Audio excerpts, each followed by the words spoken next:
All right, welcome everyone. My name is Erin. Thank you for joining today's webinar on love languages. If you need any assistance now or at any time during this session, please contact me or my colleague Eric. You can do so through the chat panel on the right side of your screen. Today's talk will be about 45 minutes, and we're going to follow that with a live Q&A session with our presenter. So please submit any and all questions that you have for him through the questions panel in your GoToWebinar control panel on the right of your screen at any time. I'll collect those and pass them to him at the end of the talk, and they're totally anonymous. Before we get started, I'd like to tell you a little about our presenter, Mark Hobbins. Mark is the founder and president of FamilyIQ.com, the nation's leading online resource for self-improvement, parenting, and relationship education. Mark has passionately pursued his mission of strengthening individuals and families for more than 25 years. Mark has been a consulting expert for numerous media organizations, including CBS, NBC, People Magazine, The Wall Street Journal, Forbes, the LA Times, and the New York Times. Mark has consulted with and appeared on many television shows throughout the world, including A&E's Intervention, The Tyra Banks Show, and Dr. Phil. Mark has authored and co-authored dozens of articles, courses, and workbooks that help parents improve their parenting skills and strengthen their family. Of course, Mark feels his greatest accomplishment is his 30-year marriage to his wife, Diane. Diane and Mark are the proud parents of 7 children and 5 grandchildren. And with that, I'll turn it over to Mr. Hobbins. Thank you, Erin. Welcome, ladies and gentlemen. It's a delight to be with you today, and I look forward to having a very profitable time together. And I promise you that that we're going to run fast. We're going to cover lots of material, and it's going to be a wonderful experience today. Since I do have a lot of information to share with you, and I would like to get started immediately, I'm first going to ask you, if you wouldn't mind, to get something to write with and something to write on. I'm looking forward for you being present with me and learning and participating so that you derive the most benefit from our time together today. And so one of the ways you can do this is to get something to write with and on, because I'm actually going to be asking you to write some things today, and you want to be prepared for that. So you wouldn't mind grabbing a pen or a pencil and some paper, because you'll be making a couple of lists today, very small ones, but you will be participating, and I look forward to learning from you and with you. It's my hope by the end of this webinar, you'll become a better communicator, a better friend, a family member, a better partner, really even a better person of influence in your workplace, in your family, in your community, however large or small that may be. And I believe actually this seminar can assist you to accomplish these very things. Now, for some, today's webinar is going to be a review, and yet for others, you're going to be introduced to this material for the first time. In any case, I am confident that you can apply what you learn immediately, and I want to promise you that as you do so, you will find greater happiness and fulfillment in all of your relationships. Okay? Now that you've got your writing materials, let's jump right into our material. With the help of psychologists and other professionals, we gain a lot more understanding about sort of identifying various types of personalities, learning styles, parenting styles, and our focus today is going to be on really what I might call communication styles. But not everyone is aware that each of us have sort of a dominant communication style. In the same way that each of us has our own distinct personality type or style, and in fact a parenting style, we also have our own unique way of communicating love. In any relationship, it's vital to understand how each person demonstrates and receives expressions of love. Now, this webinar is going to help you understand what Dr. Chapman wrote in his seminal work on the 5 love languages. Now, one of the basic human needs is to feel intimate and to be loved by another person. Now, we can apply the same truth, in fact, in all our relationships, whether romantic relationships or not. Everyone needs to feel heard and understood, a basic need, again, of all human beings.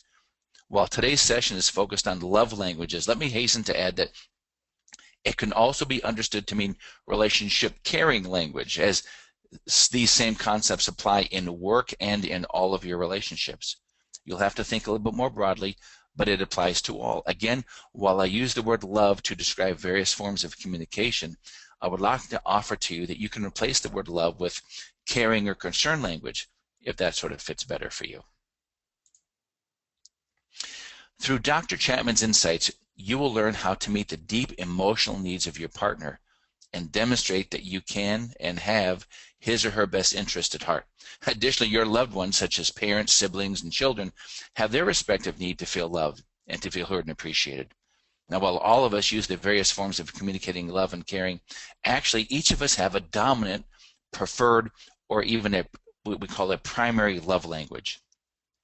To increase your personal effectiveness in communicating love, you will need to understand these love languages, both yours and theirs. In fact, you'll be most successful if you can recognize, in particular, the primary love language of your partner or loved one.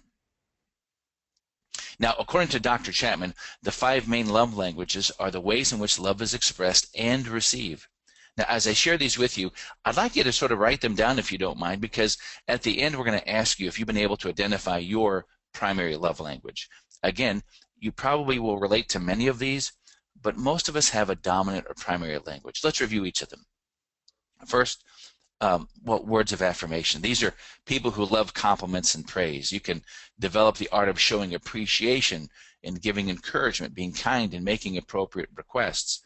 You'll learn how your words actually affect your relationship in a much deeper way than just on the negative side of things. Quality time. These are people who want your individual attention and can connect deeply simply by being together.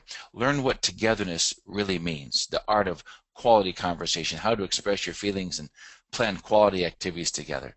Learning to offer the gift of your time to another is critical in understanding people who have the language of quality time. Gifts. These individuals cherish presents and are elated when a gift is offered. Become more aware of the importance of gifts to your loved one. Discover how money affects gift giving and discover supplementary ways of giving. Learn the importance of giving the gift of your presence. A pun is actually intended there. And then acts of service. These are folks who follow the motto, if you love me, show me. Learn how your background actually affects the things you do for each other.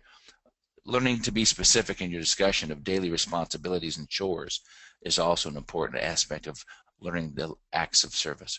Learn to overcome gender roles and stereotypes, which we'll talk about when we get to this particular section. And then lastly, physical touch. Learn the importance of physical touch, how to touch, and why touch can be absolutely crucial in times of crisis. Now, I want to make sure before we launch into these reviews of each of these sort of 5 love languages, if you will, I want to see if you and I could understand the overarching principle of what I call the exchange rate. Allow me to use a simple example of money, something I'm sure we're all familiar with. Now, if you look on the slide, you see various forms of money. We call it money, but actually, depending on the person, you might not have the same value or ascribe the same value to certain kinds of money or currency. In other words, if someone came to your office today, your place of work, and offered you, for instance, an Indian rupee or a British coin in exchange for a product or service, you might reject that exchange because you value certain types of money above others, certainly based on where you live and perhaps what we might call the exchange rate. Again, while it's all money, you may not value other people's money the same as yours. Well, like the simple example of various forms of money or currency, so too are expressions of love. We might call it all love, but depending on the exchange rate of your loved one, what you thought was valuable to you may not be valuable to them. Permit me, if you will, 3 personal examples. I have a wonderful mother, God rest her soul, but for decades my siblings and I criticized my mom, wrongly and in fact very sadly, for all kinds of gifts and particularly holiday gifts. My mom's love language, well, I didn't know this obviously growing up, but my mom's love language was actually gift giving. And she'd buy things even though none of us really liked the gift. She would buy me slippers because she thought they were so cute because they had bunny ears on them, but they were, 5 sizes bigger, but my mom bought them. She had some issues around that, but what is sad is that if I had known and my siblings had known that my mom's love language was gifts, we would have had more compassion on what she was trying to express through her love language. Maybe you've had something similar to that. You know, my wife, the second example is my wife, Diane. Her love language is acts of service. She's not really into flowers, although she appreciates them. But what she would really like for me is to clean up the garage, wash her car, fill the gas tank, do an errand for her. That is what's important to her. In my children, one day we gathered around the kitchen table as we sort of had our night together as a family, and I gave them all the tasks that Dr. Chapman has in his book and on his website. I gathered them together. We everyone took the children's version of the love language test, and I was surprised to learn actually that many of my kids have a similar love language as their mother, which is acts of service. Well, why is this important to me and potentially to you? Was that my love language is actually verbal praise, words of affirmation. What I learned was, while I'm the best cheerleader my kids ever had, and I could root them on and cheer them on and all that kind of stuff to the side, pat them on the back, and constantly reinforce them verbally, what they really wanted was help with their homework. They wanted their dad to run to the store to purchase something they needed for the project, or etc. Something they needed. You see, what I have learned in my own experience, and you likely have known as well, is that sometimes what's important to you may not necessarily be that important to the other person in terms of our expressions of love. The key here is to understand the exchange rate. What do you value so I can give you what you value in terms of my languages of love? Well, let's go through each one very briefly and see if you can, in the explanation of each of these languages of love, understand yours and then write that down. Let's begin with words of affirmation. My personal love language, my dominant love language. A powerful way to show your love is through the use of words that show appreciation for things like the qualities or accomplishments of your partner or loved one. Certainly we all respond better to positive comments rather than to negative ones, but you can learn to grow closer to your loved one if you can master this love language, as you remember to offer a genuine compliment and praise. Remember, your compliments or praise will mean more to you if you always mention something specific. For instance, you can certainly say to your friend, "You look beautiful." Or I might say, "You look beautiful, and that blouse you're wearing really brings out the color of your eyes." Maybe to a child you could say, "Hey, good job." Or you could say, "Good job. I admire the extra study time you took to get such a great test score." Lastly, you can say to your mother, "Thanks for a delicious dinner." Or you might say, "Mom, thanks for a delicious dinner, and I appreciate you taking so much time to cook such a terrific meal." Compliments and words of appreciation deeply affect and inspire the person who listens for affirming words, as well as the tone of your voice. If you are a person who needs to practice expressing affirming statements, remember 3 rules, okay? 1, as already mentioned, praise is best when it is specific. Learn to catch another in the act, in the moment. Powerful affirmations are expressions that actually catch someone in the moment. In other words, you acknowledge what's going on in the very moment. Learn to shine a light on something good that someone's done right there and now. And thirdly, the tone of your voice is often more powerful than words. Consider how you speak to a baby and how the tone of your voice changes, so much so that it's obvious that the tone of your voice is far more powerful than the words you're using.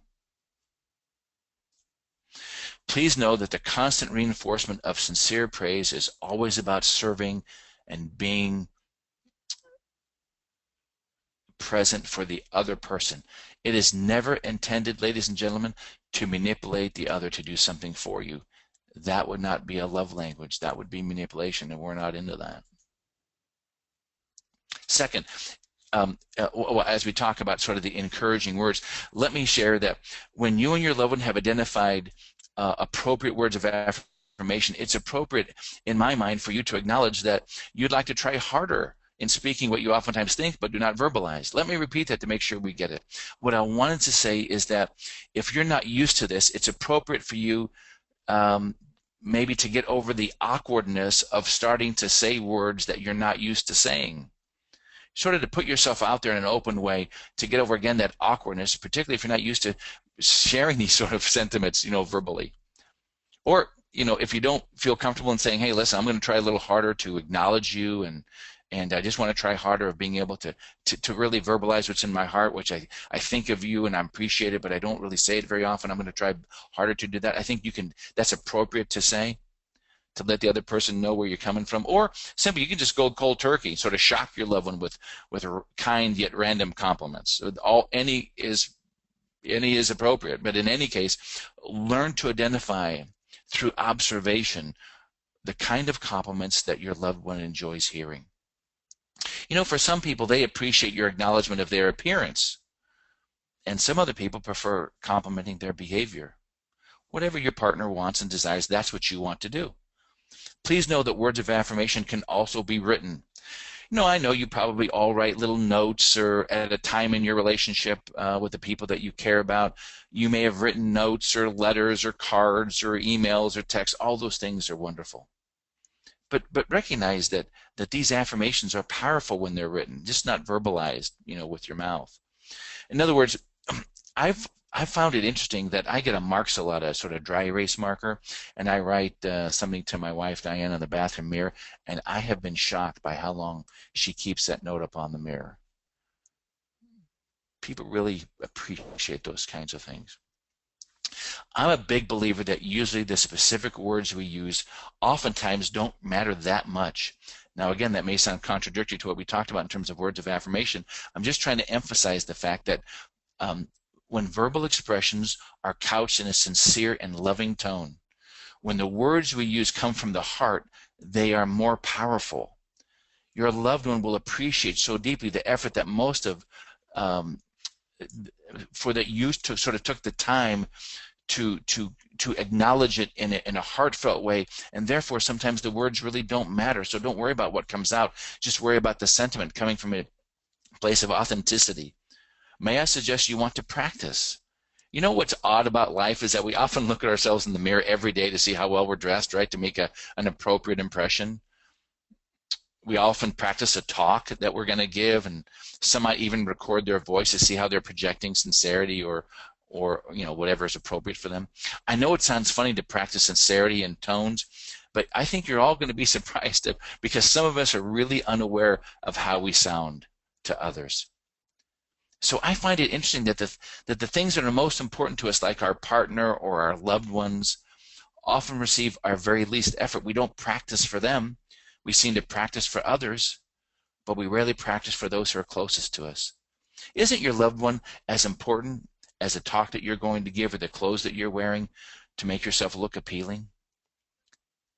If it's okay to dress for the occasion, isn't it okay to learn to speak for the occasion? I've included the words of apology in words of affirmation. Wouldn't it be true that for most of us, a genuine apology can be the most affirming thing we can ever hear or say? How powerful are the words, I'm sorry? Words of affirmation not only validate each other, they can actually liberate another. Liberate another from feelings of anger or resentment, from self-doubt and thoughts of feelings of unworthiness or being undeserving of one's attention, love, or time. Affirming words can, in fact, ladies and gentlemen, lift another to a higher plane, reach another level of happiness or performance and what I call peace, harmony. I think it's important that we respond to wrongs with forgiveness. Dr. Chapman suggests that forgiveness is the way of love. It's so true. We all learn little phrases as colloquial and as trivial as they may be, but we learn to forgive and forget. We've learned by sad experience, most of us, haven't we, that we don't want to mess up today with yesterday's mistakes.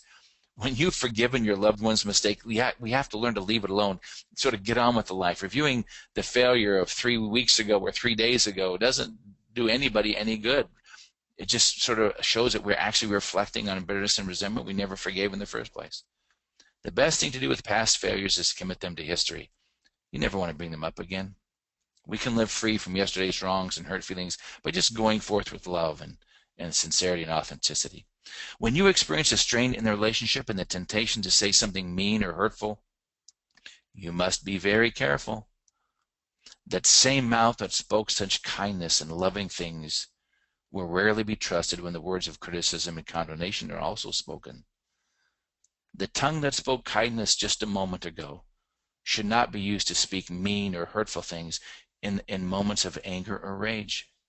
There are certainly more appropriate ways to express your feelings in such moments, but if you want to be trusted by the people that you love the most, the words that came from this mouth must always follow the rule that from this mouth to your ears, it is always a one-way street of kindness and appreciation. Okay, so what I'd like to do is take just 30 seconds here, ladies and gentlemen, get your pen and paper. I'd like you to write down 5 affirmations, 5 kind things that you can say to someone that you are concerned about, that you love, whether it be your partner, your spouse, a loved one, a child.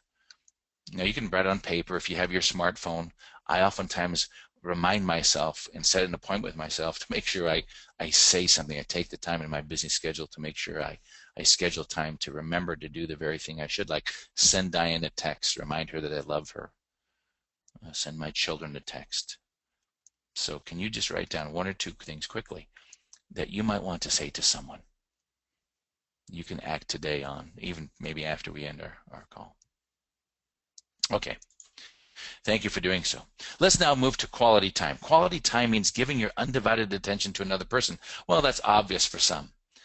The central aspect of quality time is togetherness. Togetherness does not infer that you spend this time sort of gazing into each other's eyes as maybe you once did, but togetherness actually means doing something together in which the attention is focused on the other person.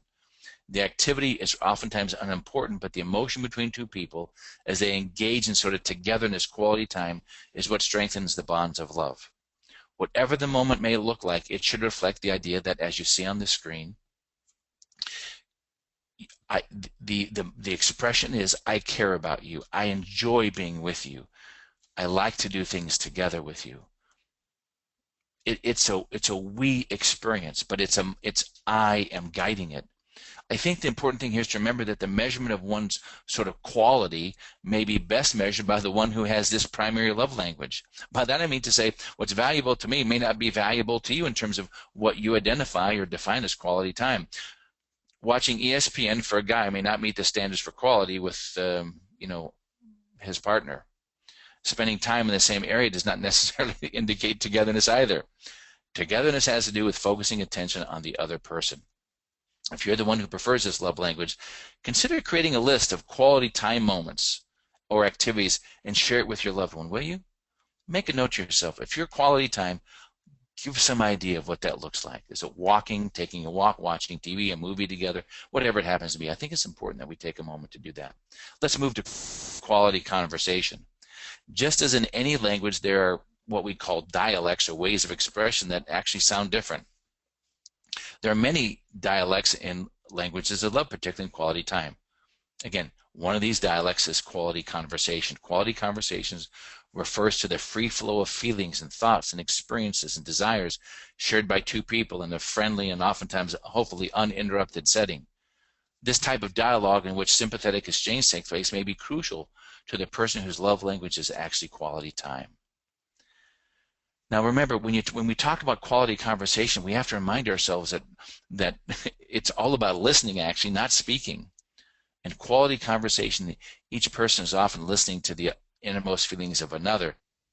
Now, one person may ask questions or make statements for the sole purpose of understanding the feelings, thoughts, and desires of the other, but the focus is actually on listening and understanding.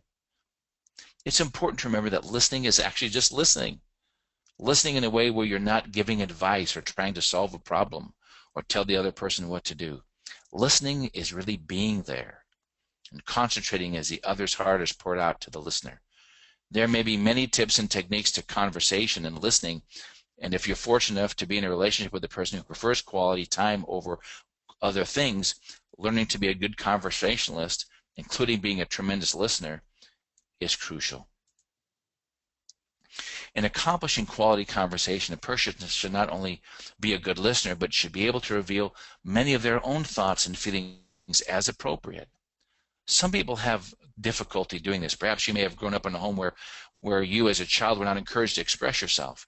If a child asks for a toy or you ask for something, you receive a lecture on family finances, the request that you experienced is thwarted, and a child learns not to ask for things, and so he or she may feel guilty for your desire to to have something. And so you learn to deny sort of expressing some of your feelings, and repression of these kinds of emotions may become a habit that carries into adulthood. And so for some people, the language of quality conversation is like learning a foreign language again.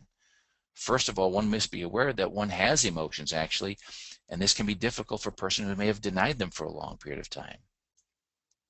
There's neither a good or bad emotion. Emotions are simply psychological and physiological responses to experiences in life that many of us have had, and so it's oftentimes hard in identifying and sharing those kinds of things. Can you list 2 emotions that you would like to share with a loved one? Right now, is there an emotion you feel that may have been repressed or whatever that you'd like to share? You think maybe, even if it's not repressed, do you feel that there's something you could say to someone today that you care about? For example, I've been thinking a lot about a relationship, and the more I thought about our relationship, the more I wanted to say thank you for marrying me, or thank you for staying with me. Or you can say, the other days I recognized how deeply I felt about Tim's homework and my concern that he may be at risk of failing. I wondered if you and I could talk about my concern. Or I know we've talked a lot about money lately, and I wanted to revisit that conversation and find from you some reassurance about our future, sort of yada yada. I mean, there's certainly lots of things that we can do in terms of having quality conversation to make sure that we're achieving quality time. When we do things together, we sort of re-identify, maybe rediscover is a better word, so much that we have in common. I think it's important to remember sort of a couple of rules that sort of play into quality time and quality activities. One is that at least one of you is going to want to do it. And if you're not the person with the love language of quality time, you have to sort of acquiesce, sort of humble yourself, be willing to submit to what the other person wants. The second is the other person has to be willing to do it. That's what I'm talking about. You've got to be willing to submit. And third, both of you sort of know why you're doing it, to express love by doing something together. Quality activities provide a sort of a memory album, if you will, of wonderful moments, which will be for you so meaningful in the years to come. In today's busy world, it may be difficult to find time for quality activities with your spouse, your partner, your loved one. Occasionally, one of the partners may be doing something that he or she does not particularly enjoy, but let's try to find that place in us that we can come from, that the joy of the spouse or my loved one is pleasure enough for me. It may not be anything about me, it's really about the other person. So if you can, write down an activity or two that you would like to enjoy with your loved one. Sometimes it's important, you'll hear me say this in a few minutes again, that it's important to sort of put yourself out there and share something that would be meaningful to me that we do together, rather than hopefully the other person having to interpret what's on your mind or in your heart. Next is receiving gifts. In many cultures of the world, giving a gift is a symbol of sort of the love marriage process, so many of us are familiar with this. In wedding ceremonies, a couple is usually reminded that the wedding ring is sort of an outward or a visible sign of an inward commitment and an inner sacred bond. The ring is a symbol of love, and symbols have strong emotional value for all of us. For those whose primary love language is receiving gifts, it's imperative for each of us to remember that the gift is likely a symbol of something far greater and meaning and deeper meaning to the person to whom we are giving the gift. There is nothing the matter with recognizing that gifts represent something deeper than the gift itself. For instance, I learned that one of my older daughters loved getting gifts as a little girl. As a consequence, when I was traveling on business constantly, I would often try to bring her some gift home that meant something to her, something she did not have the cognitive skills to recognize or even verbalize at her age. However, her response is all I needed to see in order to learn. Gifts may have meant to her something like, Dad missed me, and Dad thought of me while he was gone, or I think so much of you, I wanted to symbolize, my love by bringing you a little present, a little gift. That's true at any age for all of us. The cost of the gift is of little significance usually to the receiver. It's the thought that actually counts. The amount of money spent will matter little unless it's sort of out of line with the family's pocketbook. Now, while this is a subject we probably should cover at least briefly, let me just simply state that if you cannot afford the gift, or the one receiving the gift does not feel that you can really afford it, perhaps you consider something less costly. You don't want to create an issue by simply going out and buying gifts. That's not the message here.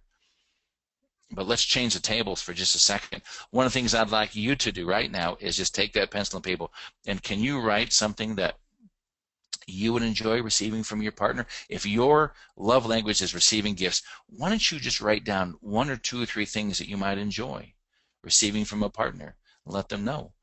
I mean, is it a flower, a hand-picked flower, from your garden or your neighbor's garden? I don't know. Is it candy? I don't know. Is it something that you may have made? For those who appreciate receiving a gift, please continue writing. It's important to help the other person know that what you value may be easily secured or purchased. It's really not about the money. Gifts may be found, purchased, or made and do not need to be expensive, as we all know. So let's hope you got a couple of things down for receiving gifts.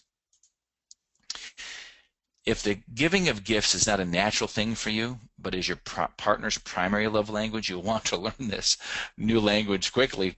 You're going to find that you can become a proficient giver. Now, for some, the process of receiving a gift may be just as important as the gift itself. In other words, it's the surprise that matters. It's the unexpected gift that can often be received as an added expression of your love and is interpreted that way.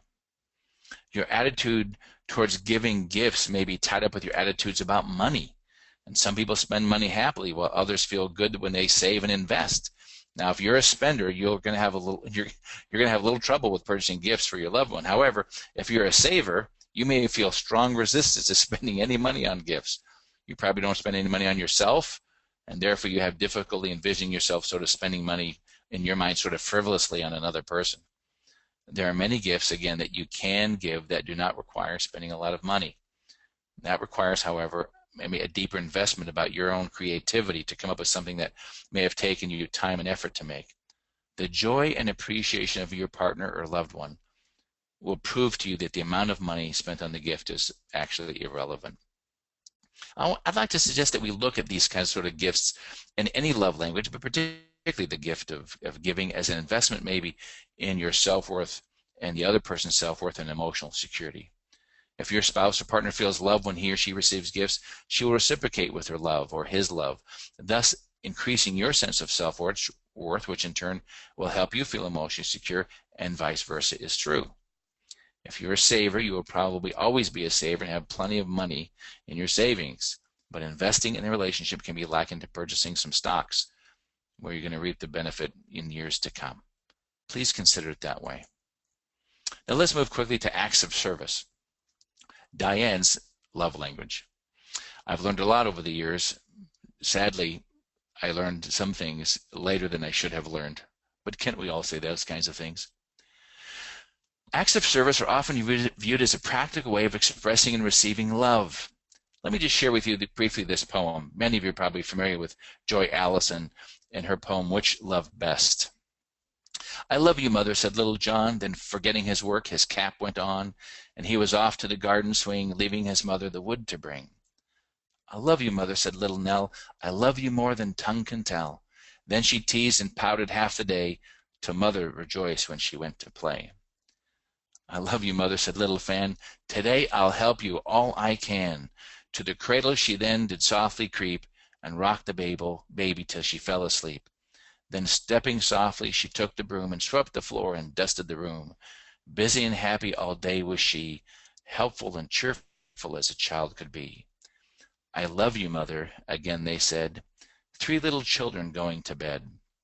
How do you think the mother guessed which of them really loved her best? For many people, acts of service is sort of the show me, if you love me, show me sort of personality, and that has to be honored and recognized. Acts of service are defined as things that you know your partner would want you to do. All the little chores of life, such as cleaning the house, cooking meals, taking out the garbage, changing diapers, mowing the yard, painting a room, are all acts of service to me. And maybe acts of service to the person that you are deeply interested in improving and securing your relationship. Each takes a little thought, time, and energy. And when they're completed with a positive, willing spirit, they're certainly expressions of love. Now, this is a PG comment quickly. I've often spoke to groups of men and reminded them that for many partners, the best form of foreplay may be to do household chores. Well, there are specific dialects in the acts of service in the love language of service refer to actual deeds requested by a partner or spouse or loved one. It's possible for spouses or partners to share the same love language, such as acts of service, but yet have difficulties because there is no communication on what the specifics might be. Again, written lists provide a concrete way for a couple to define what's expected in these sort of daily responsibilities in order to show love for each other. Don't make me guess is sort of an important thing for the partner who's learning and wanting to provide acts of service for another. Again, we've done this before. When anticipated acts of service have not occurred, a spouse may become irritated and tend to make demands. And so we want to sort of write down what some of these things are. Like you, I found it how interesting how many couples have struggled over simply uncommunicated needs. Couples may unreasonably struggle over misunderstandings or unspoken expectations. We often hear words to the effect that, well, they should have known this, or they should have known this needs to be done. Can't they see? I mean, all of us have probably had some experience with this, right? So constant communication regarding desired acts of service are a protection and a shield against disharmony and discord. Many of us have to learn to overcome stereotypes in the roles of spouses or partners. There have been so many changes in our society in the past several decades that maybe in your family there's no longer sort of a common stereotype for a male or female role in our country. So it's important, Dr. Chapman suggests, that there are no rewards for maintaining stereotypes, but there are tremendous benefits to meeting the emotional needs of your spouse. So recognize that we may need to look a little bit non-traditionally in the needs and important things for our partner. Well, let's get to the idea of physical touch, the language of physical touch. Since ancient times, we've recognized the importance of touching children to ensure their growth and well-being. Babies clearly that are hugged and kissed and nurtured physically and held, for instance, develop a much healthier emotional life than those who are not. Actually, the need for physical touch, ladies and gentlemen, never diminishes as we get older. Consider the natural phenomenon in the sports world. How much a part do you think various athletics events include physical touch as a prominent language? I mean, listen, we just watched the World Cup, right? Many of us did. You kick a goal and you run around the entire, half the stadium, hugging your teammates, right? Giving them high fives, etc. You make or actually miss a free throw in basketball and everyone in your teammates comes and gives you a high five. The list goes on and on. The desire and the need for touch never diminishes, although it may not be as important to some as it is for others. The reality that for many, the love language of physical touch is absolutely real and powerful. Their nurturing of another through proper physical touch, including non-romantic touch, can create powerful bonds between individuals, whether it be parents and children, friends, whatever. Coming home from work every day and hugging or kissing a child or a significant other is huge in creating this kind of connection. Coaches give players high fives or handshakes. Those are important messages. Friends who embrace one another upon meeting is important. In many cultures, physical expressions are really sort of not common at all. And while some, it's obviously very common, but in your own home, you've got to assess the culture of physical touch in your own home and learn to find out if anyone in your home actually has this dominant language. There are sort of two types of touches within a language of love, what we'd call implicit and explicit. Examples of implicit touches are sort of quick pats on the back, right? Or a passing hug in the kitchen. Implicit touches may require a little bit more time and thought, especially if you do not grow up sort of touching family members. Some suggestions including sitting close together on the sofa, putting your arm around your partner or loved one, a quick kiss, when you're going from your significant other, when you're ready to leave is probably a good one. Explicit touches are usually more romantic in nature and take more time and demands actually some more concentration on your part. Example of the latter would be back massages, feet massages, various types of foreplay. If these explicit types of touching affirm your love to your spouse or partner, you may want to invest more time and energy in learning and improving your skills and methods that your partner will enjoy. If you would like your partner or spouse to be more active in this area, consider sharing with him your list of ways that touch is meaningful to you. Again, and rarely Does it? Well, it doesn't always have to be romantic. In fact, I think it's probably healthy to create emotional connections through physical touch rather than romantic connections. That certainly can come later or secondary. When things go wrong, we often turn to each other and sort of hug, because a hug is a great communicator of love. In times of crisis, we need to know that we're loved. We can sort of feel that we can survive in difficult times if we're loved. Crisis is a part of so many relationships. People get sick, there are accidents, family members pass away, there's lots of disappointments. These are all very real in life. But in times of a crisis, perhaps the most important thing you can do for your mate is to show your love. If one person cries, you can hold that person. If the language of physical touch, words will mean very little, but your touch will speak volumes, actually. For those whose primary love language is touch, there's a deep yearning for loved ones to reach out and to touch them physically. The touching can be as simple as holding hands or pats on the back. Perhaps you can practice today by applying in an appropriate way a physical touch to someone that you care about. If you're in a relationship, maybe you can think of a thing or two that you can do today to offer a touch that may be meaningful. If you're at work today, which probably most of you are, when you shake hands with somebody, consider adding the other hand to your handshake. So you're giving two hands while the other person's giving one. It's just a way of sort of expressing a different level of connection in an appropriate way. Be very careful how you do that, obviously. Right? Consider standing side by side with someone that you feel comfortable putting your arm around. Maybe you can give a fist pump to somebody, right? Give a hug to somebody today. All those are certainly meaningful, to so many. Well, as we wind down, let's review what's not considered a love language. A person who is ignored, humiliated, criticized, or mistreated feels like a doormat. There are several factors to keep in mind regarding the treatment of your spouse, your partner, your loved ones, if you think of them as merely objects for you to get something back. Again, a love language is coming from a position that it's really not about you, it's really all about the other person. The doormat treatment, therefore, will not ever bear love. Seeking to control a partner by guilt will not bear love. Allowing oneself to be manipulated by another is not an act of love. You are actually allowing him or her to develop sort of, abusive habits, which is not appropriate. Love says, I love you too much to let you treat me this way. And so it's not good for you or me. Those are things important when you were dealing with situations that we may have felt like a doormat, and it's sort of a win-lose in a relationship, or a lose-win. It's got to be a win-win. It's got to come from a better place. Well, we try to suggest in the expressions of love that there is something that I call the exchange rate.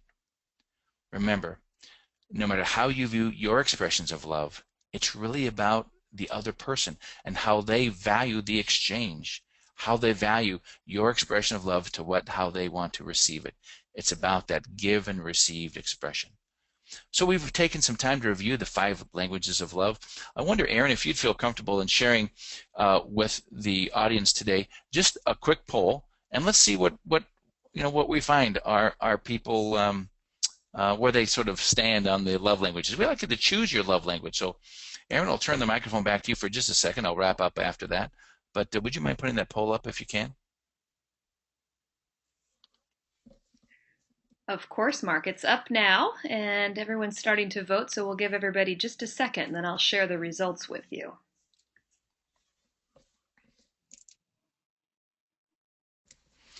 Now, for those of you who may feel a little confused about, what is your dominant love language, it's clear that you you refer to many of these things. That's certainly appropriate.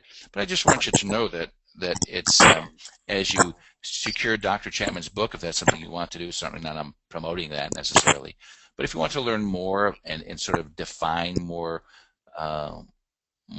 clearly your love language, there's a book on this website. There's a test you can take. There's good things, but for today's purposes, let's have Aaron share with us what you all thought.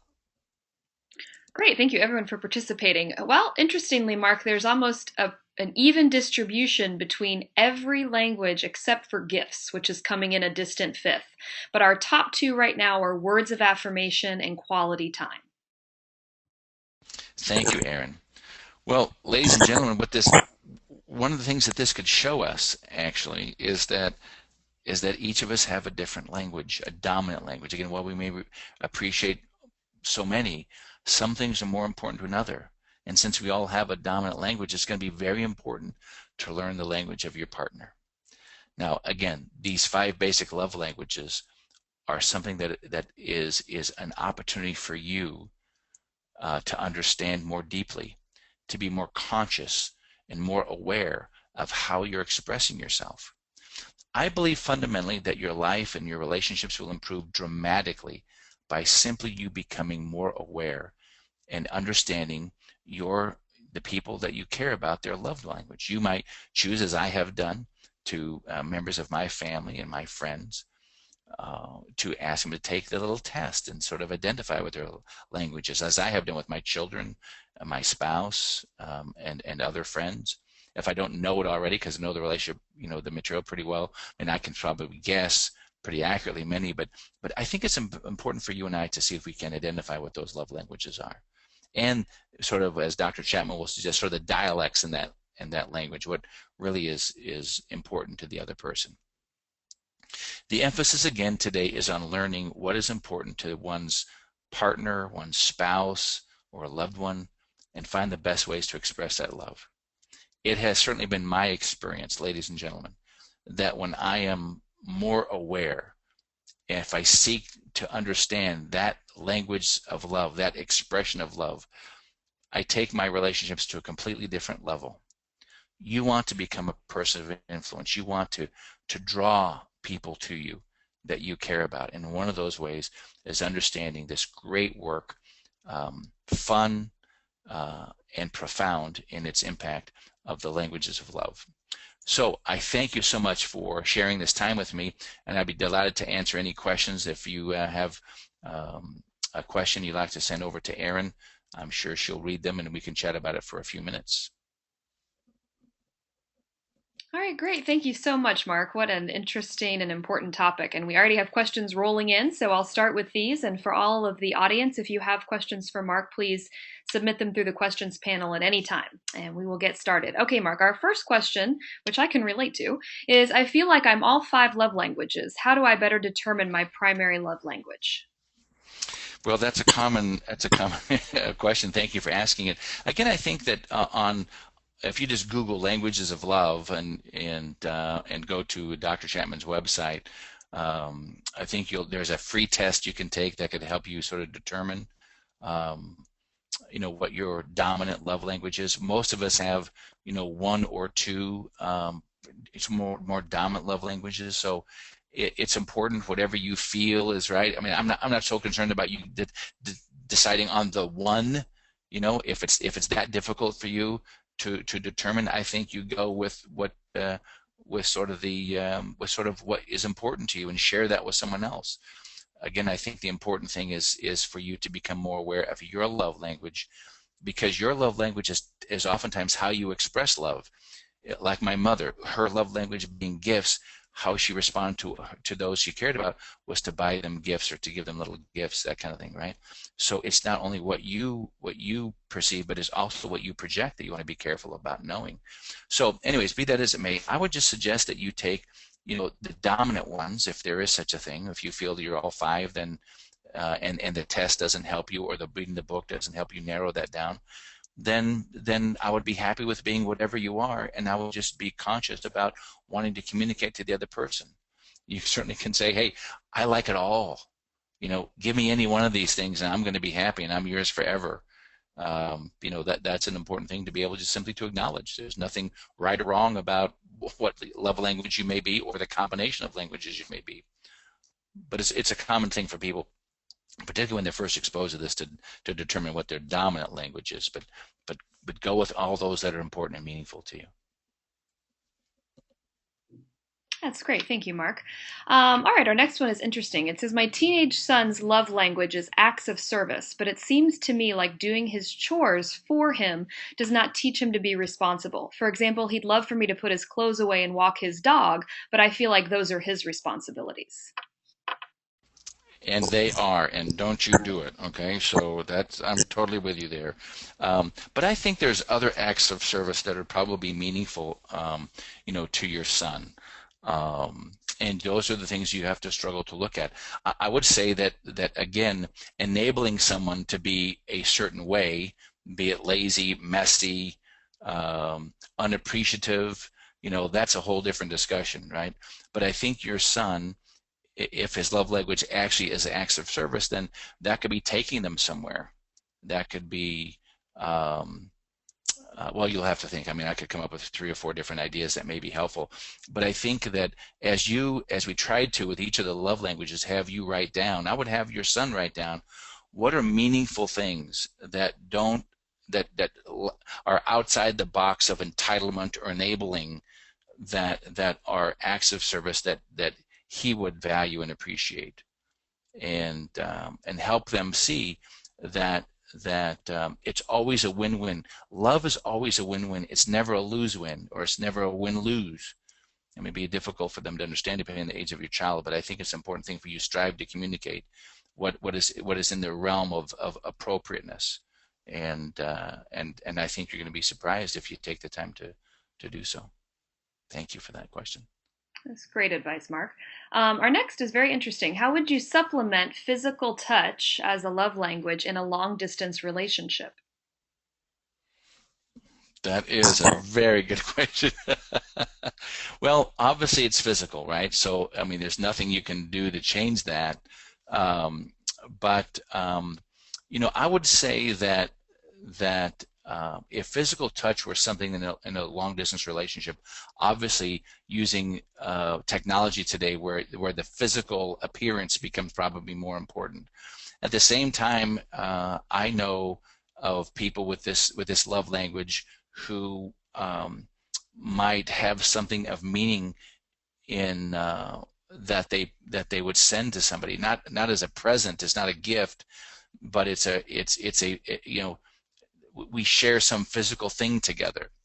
And so I would suggest in a a long distance relationship, that you might have something, some physical object that means something of value to both people. And there's a dozen things that you can do. Obviously, rings might mean something.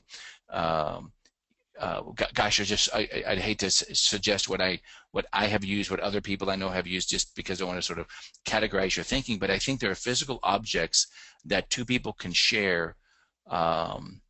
When hey, every night at 6 o'clock I'm picking up at this whatever. At 6 in the morning or 7 o'clock in the morning when I wake up, I'm doing this. This reminds me of you. You have to find pictures, or again, I think you can sort of say lots of things, but I would have a physical object that meant something to you, that took the place of the person's physical presence, and that became sort of the touchstone, if you will, of a bond, of a league between you and that person. Thanks, Mark. That was very insightful. Next question. Is there any research on whether your childhood experiences or relationships shape your adult love language? There's no question. By the way, our love language can change over time. It changes based on circumstance, on stress.